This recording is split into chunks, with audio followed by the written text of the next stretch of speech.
Hello chers élèves, nous allons voir dans cette vidéo comment utiliser le théorème de Pythagore pour montrer qu'un triangle est rectangle.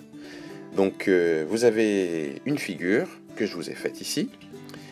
Vous avez un triangle, alors attention, il a l'air d'être rectangle, mais en fait on ne sait pas du tout s'il est rectangle. Alors comment est-ce qu'on va faire pour le déterminer? Alors comme on ne sait pas s'il est rectangle, on ne peut pas dire qu'il y a un hypoténuse. Puisque l'hypoténuse, c'est uniquement dans les triangles rectangles. Donc en fait, l'idée, ça va être de d'abord trouver quel est le côté le plus grand entre ces trois-là.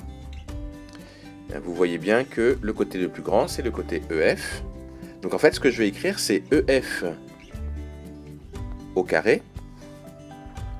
Alors EF au carré, c'est égal à 6,5 au carré. Et 6,5 au carré, ça donne 42,25. Voilà, donc j'ai calculé ça. En dessous, je vais écrire donc la somme des carrés des deux autres côtés. Donc c'est-à-dire que je vais écrire ED au carré plus DF au carré. Ça, je vais le calculer.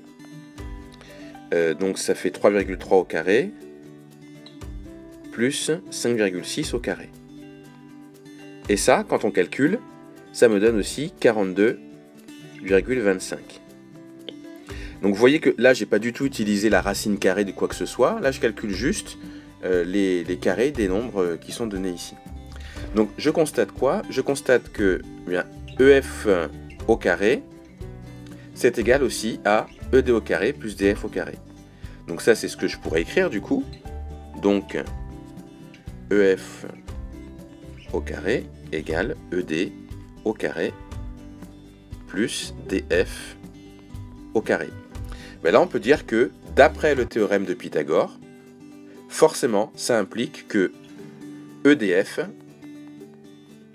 donc d'après le théorème de Pythagore, EDF est rectangle. Donc c'est un triangle rectangle. Je précise en quel point il est rectangle. Il est rectangle en D. D, c'est le sommet qui se situe en face de l'hypoténuse, du coup, puisque là, on peut parler d'hypoténuse, puisque le triangle est rectangle. Donc voilà, ce qu'il faut bien retenir, c'est que on n'écrit pas tout de suite que EF au carré est égal à ED au carré plus DF au carré. On essaye de voir d'abord si EF au carré, enfin, on voit combien il fait. Après, on écrit ED au carré plus DF au carré, on voit combien ça fait. Si les deux sont égaux, bing, enfin on a gagné, on peut dire que EDF est rectangle en D. Et surtout, on n'écrit pas que EF est l'hypoténuse dans un premier temps, puisqu'on ne sait pas si le triangle il est rectangle.